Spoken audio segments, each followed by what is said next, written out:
At a family gathering, my grandpa leaned in and asked, "So, are you still enjoying the heavy bike I bought you last year?" I said I'd never received any bike at all. The entire table froze, and in the very next breath, my family's biggest lie began to unravel right before my eyes.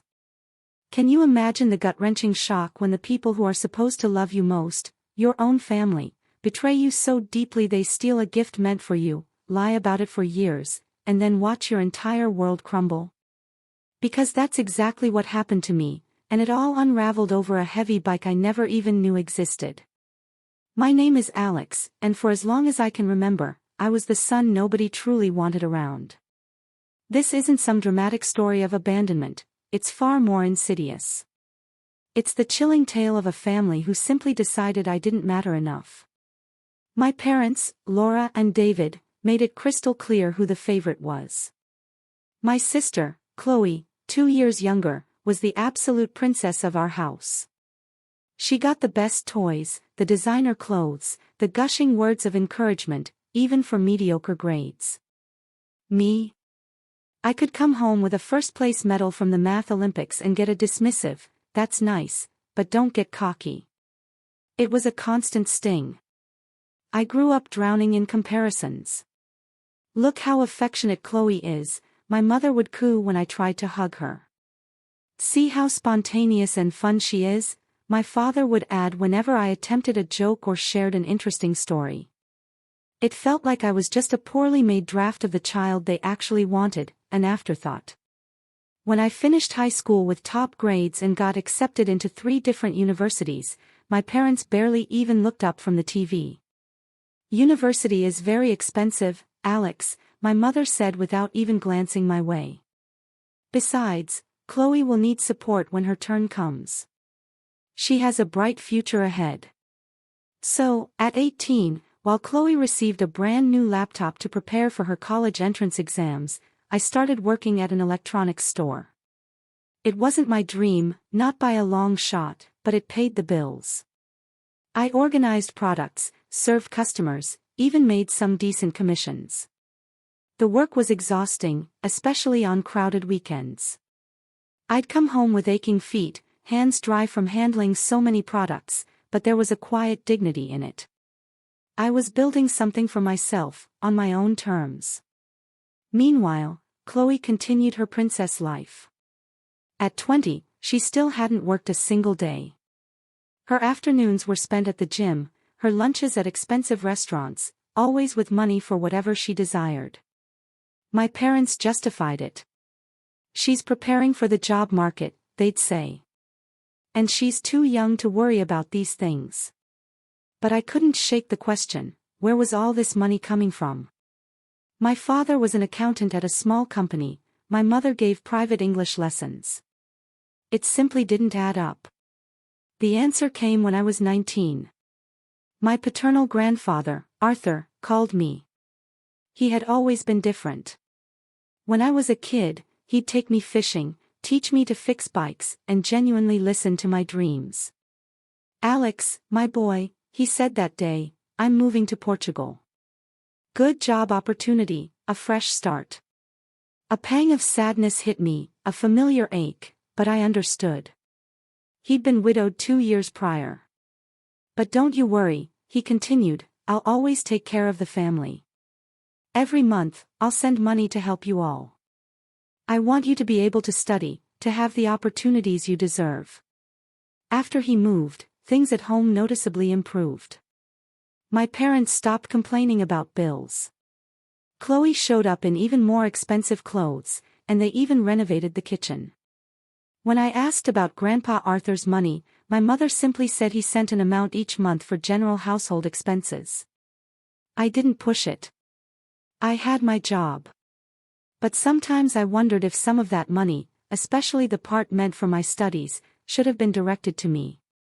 Contact with my grandfather became sporadic, but he always called to ask how I was, if I was studying.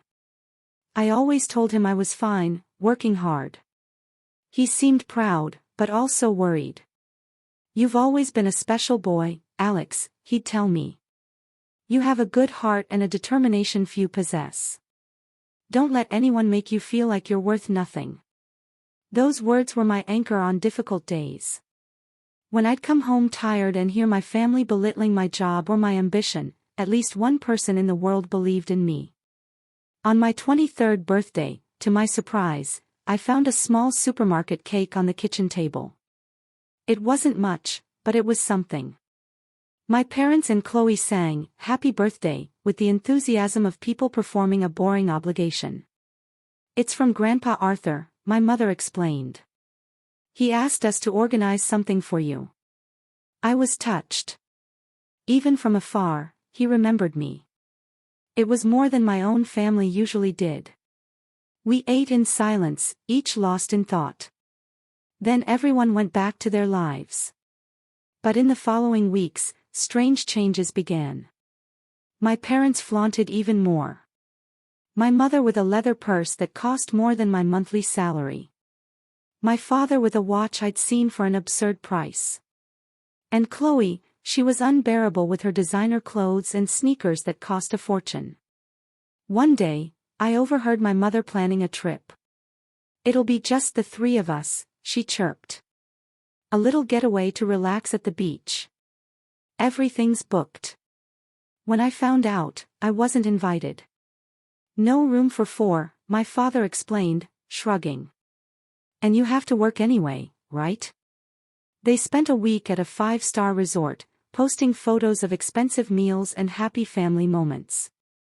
I stayed home, working my normal shifts, wondering where all this extra money was coming from. Was Grandpa Arthur sending even more? I tried not to think about it, but curiosity gnawed at me. The year crawled by. My routine remained the same: work, home, work, home. My social life was limited. I didn't have money for the expensive activities my family indulged in. I got used to the loneliness. Chloe remained unemployed, living her princess life. My parents continued treating me like a burden, and I continued trying to prove my worth, even though no one seemed to notice. As my 24th birthday approached, I expected nothing special. Maybe another cheap cake, maybe nothing at all. But then, 3 days before, my phone rang. "Alex, my boy, how are you?" It was Grandpa Arthur's warm voice, which I hadn't heard in months. "Grandpa!" I exclaimed, genuine surprise in my tone. "What a surprise!" "I'm well, working hard." "Great, great," he boomed. "Listen, I have news. I'm returning to Brazil next week. I want to be there for your birthday." My heart pounded. He was coming back. For me. "We'll have dinner at the best restaurant in town," he continued. "Invite your parents and Chloe. It'll be a family celebration." I hung up, a smile spreading across my face, a smile I hadn't worn in years. Finally, someone who truly cared about me would be here. When I told my family, their reaction was bizarre. My parents exchanged nervous glances. Chloe was quieter than usual.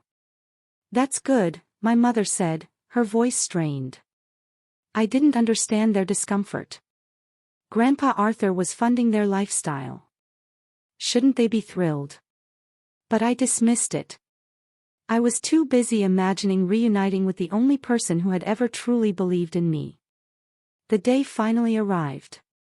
Grandpa Arthur showed up at the door, that wide smile I remembered from childhood on his face. He was thinner, his hair grayer, but his energy was contagious.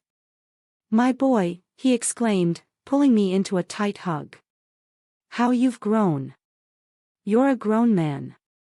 I felt an emotion I hadn't experienced in years. Here was someone genuinely happy to see me, who hugged me like I was the most important person in the world. My parents greeted him with forced smiles. Chloe barely looked up from her phone. "Come on, family," my grandfather said, clapping his hands. "Today's a day of celebration." I reserved a table at Terreso Duval. My eyes widened.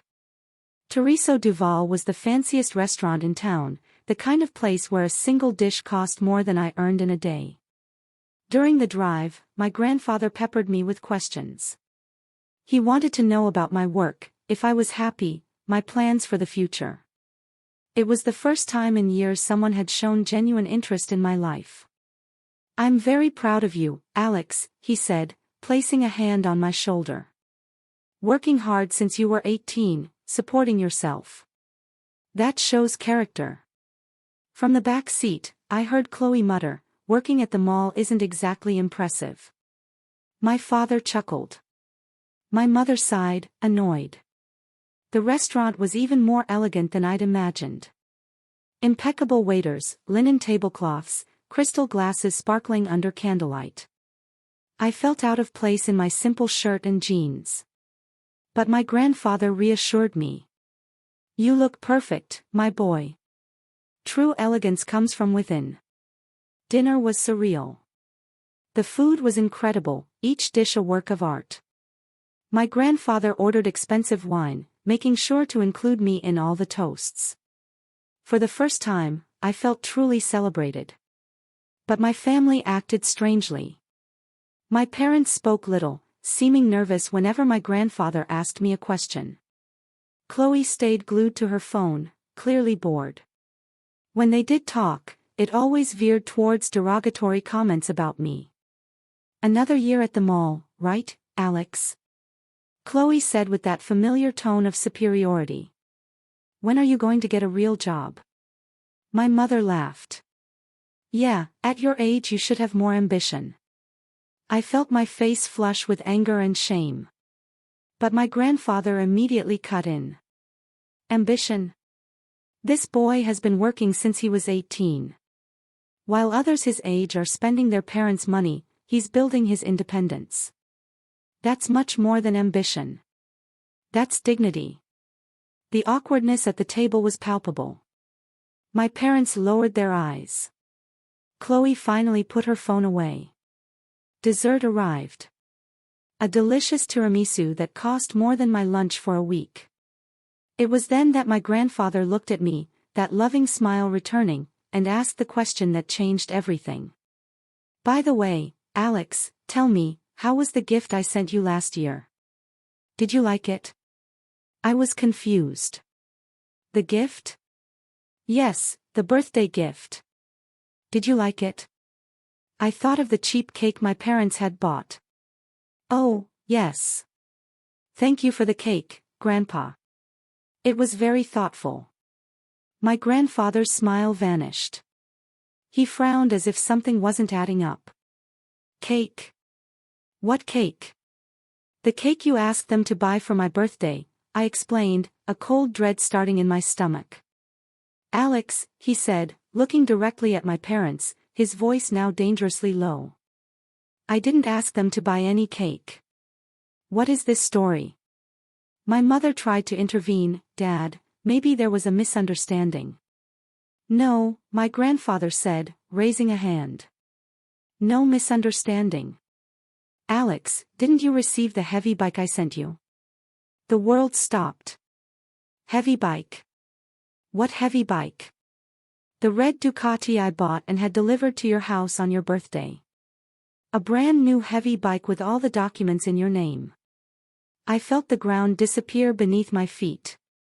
I didn't receive any heavy bike, Grandpa. Just the cake." The silence at the table was deafening. My parents were pale. Chloe had stopped breathing. My grandfather looked at each of them, his expression shifting from confusion to a cold fury I had never seen. "Where?" he said, pronouncing each word with dangerous calm. "Is the heavy bike I bought for my grandson?" My parents started stammering, desperate for excuses. My mother mumbled about delivery problems. My father blamed the transport company. But my grandfather wasn't stupid. He had built a company from scratch. He knew when they were lying. "I want the truth," he said, hitting the table so hard the glasses trembled. The entire restaurant was watching. Other customers whispered discreetly, pointing. But I didn't care. I was in total shock. A heavy bike. My grandfather had given me a heavy bike. It was my mother who finally broke. With a trembling voice, she confessed. We sold the heavy bike. Sold. I shouted, unable to control myself. You sold my heavy bike. We needed the money, my father tried to justify. Things were difficult, and Chloe was needing. Chloe was needing what? I exploded, pure rage coursing through me. More designer clothes. More expensive sneakers. More resorts. My grandfather was absolutely livid. You took the gift I bought specifically for Alex and sold it to pay for Chloe's luxuries. It wasn't just for Chloe, my mother tried to defend herself. It was for the whole family. We took that trip. Bought things we needed. Lies. I screamed, my voice cracking. I didn't go on the trip. I never saw a cent of that money. You spent it all on yourselves. My grandfather stood up from his chair. 32,000 reis, he said, his voice like cutting ice. That's what the heavy bike was worth. 32,000 reis that I saved working in Portugal to give a decent gift to my grandson. And you sold it to buy this? The amount stunned me. 32,000 reis, more than I earned in 2 years working at the mall. And they had sold it like it was nothing. Dad, please let me explain, my mother pleaded. But my grandfather didn't want to hear it. There's no explanation, he said. You betrayed my trust. You stole. From my grandson. And I'm sure this isn't the first time. He looked at me with an expression of deep sadness. Alex, my boy, I need to tell you something. That heavy bike wasn't the only gift I sent you. My heart stopped. What do you mean? For the last 3 years, every month, I sent specific money for you. For your studies, for your needs, so you could have opportunities. I transferred it to your parents because I trusted they would pass it on to you. But now I understand you never saw any of it. I looked at my parents, a mixture of horror and pure rage. How many years? I asked, my voice barely a whisper. 3 years, my grandfather replied.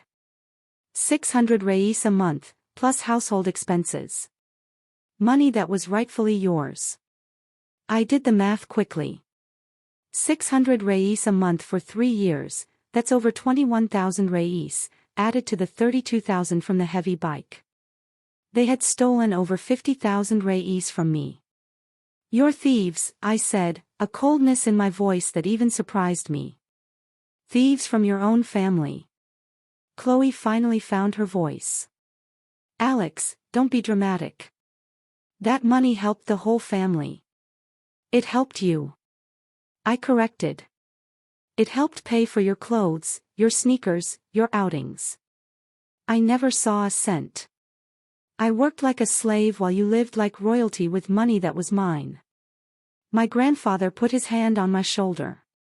Alex, you're not staying one more day in that house. Come with me to Portugal.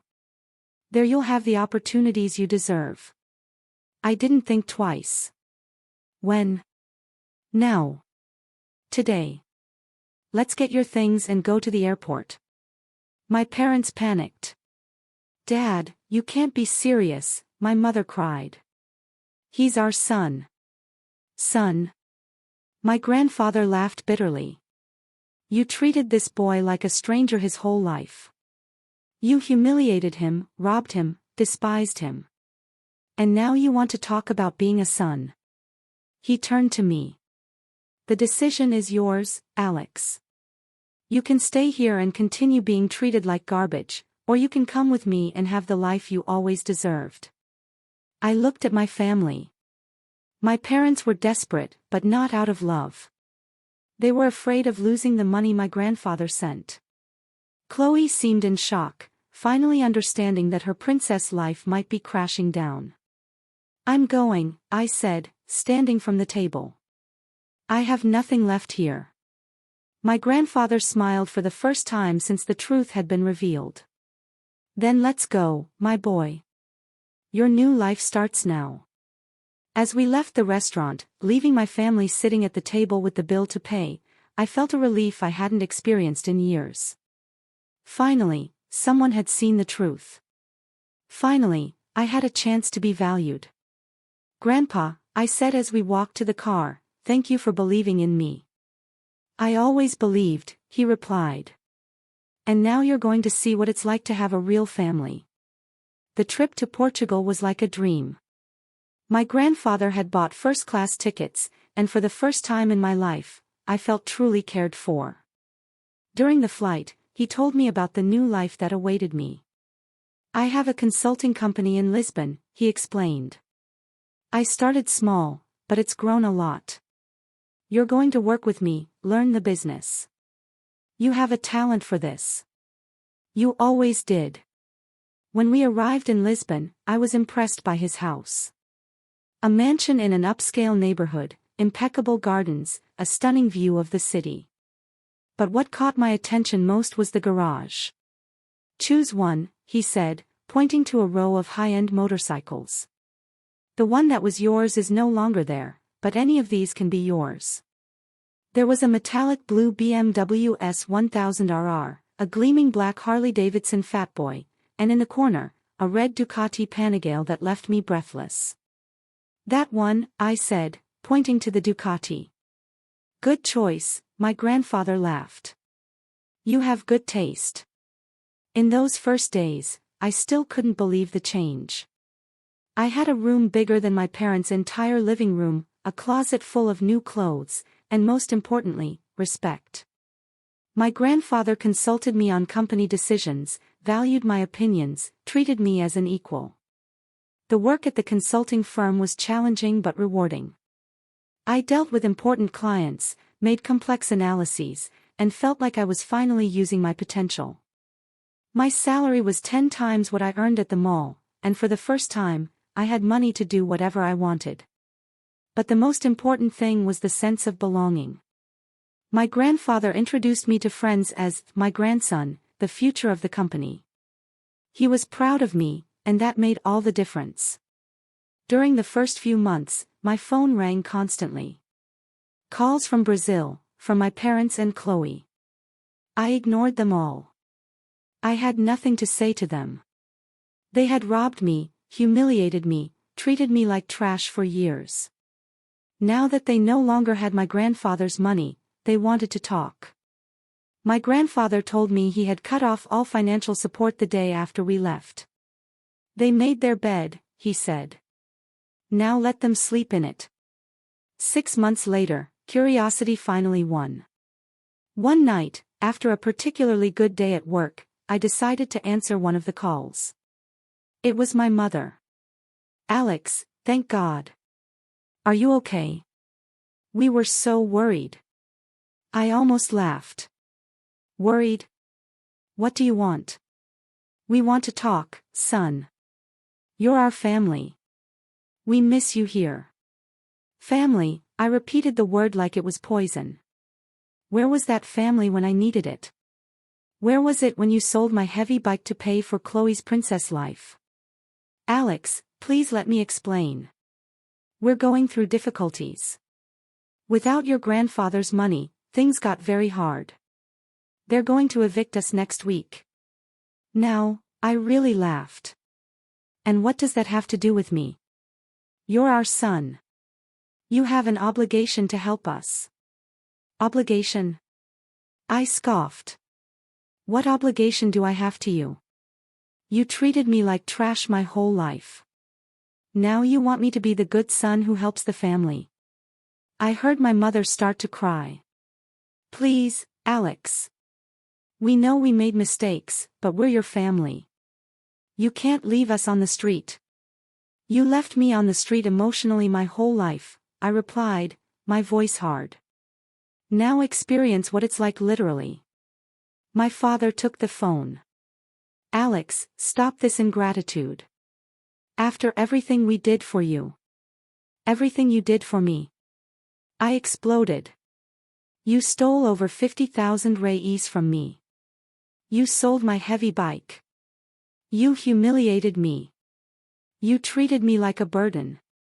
And now you talk about ingratitude. You gave me the bare minimum while you gave the maximum to Chloe. Don't come asking me for gratitude now. I heard a third voice. It was Chloe. Alex, you're being dramatic. It wasn't that bad. It wasn't that bad. I almost screamed. You spent money that was mine on designer clothes for yourself. You went traveling and left me out. You mocked me every single day. But now you have a good life, she whined. You don't need to be resentful. I have a good life despite you. Not because of you. And you know what else? I'm happy knowing you're in misery. Finally, you're paying for what you did. My mother came back to the phone, sobbing. Please, Alex, we are your family. You can't abandon us like this. You abandoned me first, I replied. The difference is that now I have a choice, and I choose to have nothing to do with you. But we're your parents. Real parents don't do what you did. Real parents don't steal from their children. Real parents don't humiliate their children to elevate others. There was a long silence. Then my mother said, what if we ask for forgiveness? Forgiveness doesn't bring back the years of humiliation. Forgiveness doesn't bring back the money you stole. Forgiveness doesn't erase the pain you caused. So, you're going to leave us on the street. I'm not the one leaving you on the street. It was your choices that led you to this. You could have used Grandpa's money responsibly. You could have included me in the family. You could have treated me with respect. But you chose to humiliate and steal. Now deal with the consequences. My father tried one last card. And Chloe, she's not to blame for any of this. Not to blame. I laughed with contempt. She participated in every humiliation. She laughed at me, called me a failure, took advantage of every cent of the money that was mine. She's as guilty as you are. But she's your sister. Sister is someone who stands by your side, who supports you. Chloe was never my sister. She was just a stranger who shared the same house. I heard Chloe scream in the background. I always hated you anyway. You were always a burden on this family. Perfect, I said calmly. Finally, the truth. Thank you for confirming everything I always knew. My mother came back to the phone, desperate. Alex, please, at least give us a chance to redeem ourselves. You had 23 years of chances. You wasted them all. But now it's different. We understand our mistakes. You only understood when the money ran out, I retorted. If Grandpa was still sending money, you wouldn't have even called me. There was another silence. I had hit the nail on the head. You know what makes me most angry? I continued. It's not even the money. It's the fact that you never really loved me. I was just an inconvenience you tolerated. And now, when you need something, you want to pretend I'm a son. We do love you, my mother insisted. No, I said, a bitter clarity in my voice. You love the idea of what I can do for you now. It's different. I hung up the phone and put it on silent. I didn't want to hear their pathetic pleas anymore. My grandfather, who had overheard part of the conversation, put his hand on my shoulder. How do you feel? Free, I replied. And it was true. For the first time in my life, I felt truly, completely free. In the following weeks, my grandfather told me what was happening in Brazil. The family had been evicted and was living in a tiny apartment in a dangerous neighborhood. My father had gotten a job at a factory earning minimum wage. My mother was cleaning houses to supplement the income. And Chloe, who had never worked a day in her life, had to accept a job at a coffee shop. They're paying for years of arrogance, said my grandfather. They always thought they were better than everyone else, that they deserved a life of luxury without working for it. I felt a deep, quiet satisfaction knowing they were finally facing reality. It wasn't revenge. It was justice. My new life in Portugal prospered more each day. My grandfather taught me everything about the business, and I discovered I had a natural talent for it. Within a year, I was managing important accounts and contributing significantly to the company's success. I met incredible people, made true friends, even started dating a colleague from the company, Sophia, who treated me with a respect and affection I had never experienced before. "You're a special person, Alex," she would tell me. "You have an inner strength that's admirable." Sometimes I would tell her about my childhood, about how my family treated me. She would be horrified. "How can parents treat a child like that? It's incomprehensible." "Because they never saw me as a real son," I would explain. "I was just an accident they tolerated." 2 years after my departure, my phone rang again. It was a number I didn't recognize, but when I answered, I heard my mother's voice. "Alex, it's me. Please don't hang up." "How did you get this number?" I demanded.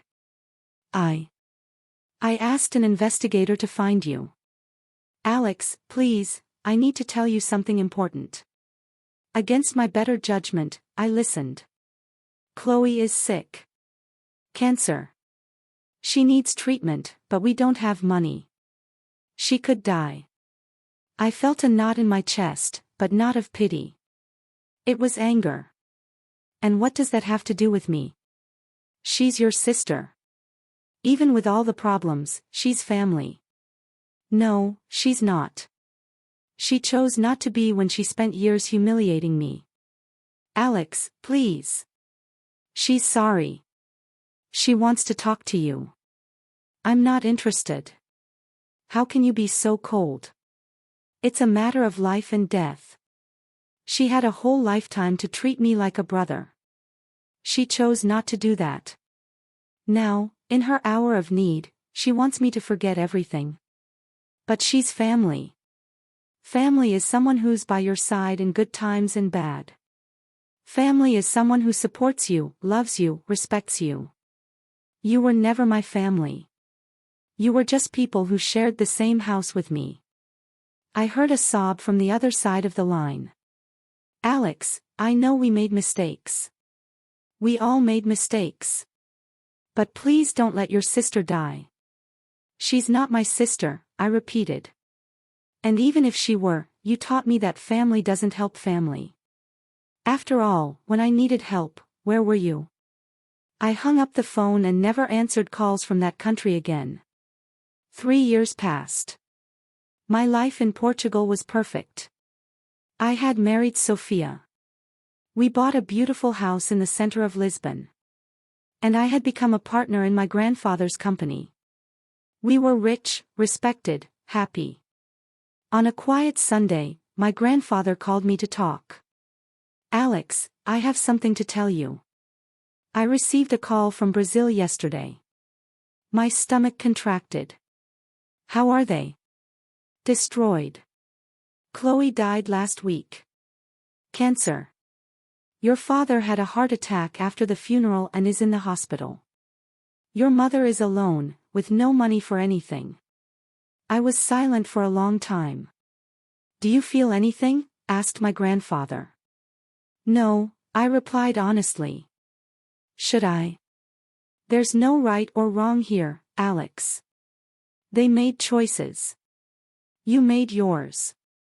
They could have had a good life if they had treated me like family. They could have used the money you sent wisely. They could have created an environment of love at home. But they chose the path of humiliation and favoritism." My grandfather nodded. "And now they're paying the price." "I don't feel sorry," I said. "I feel that justice was finally done." That night I told Sophia everything. She hugged me tight. "You did the right thing," she said. "Family isn't who shares DNA with you. Family is who loves you, respects you, stands by your side. Your grandfather is your family. I am your family. She was right. I looked around. My beautiful house, my wonderful wife, my grandfather who loved me unconditionally, my prosperous company. And I realized I had found my true family, people who valued me, who believed in me, who treated me with respect and affection. That's what family really meant. My mother tried to contact me a few more times over the years, always with some new tragedy, always asking for help. I never responded. I had closed that chapter of my life forever. Today, at 28, I am a fulfilled man. I have a thriving company, a family that loves me, true friends. I learned that sometimes to find happiness, you need to have the courage to leave behind toxic people, even if they share your blood. My grandfather, Arthur, saved me, not just financially, but emotionally. He showed me what it's like to be truly loved, what it's like to have someone proud of you, what it's like to be part of a real family. And as for my biological family, well, they reaped exactly what they sowed. For years they sowed contempt, humiliation, and selfishness. It was natural that they would reap loneliness, poverty, and regret. I feel no remorse. I feel gratitude for having had the strength to get out of that toxic situation and build a life based on true love and mutual respect. Sometimes the best thing you can do for yourself is have the courage to abandon those who don't deserve you, even if they're family. Because true family is a choice, not an obligation. And I chose well. So, tell me, after hearing all this, what would you have done in my place? Have you ever faced something similar? I really want to hear your thoughts down in the comments.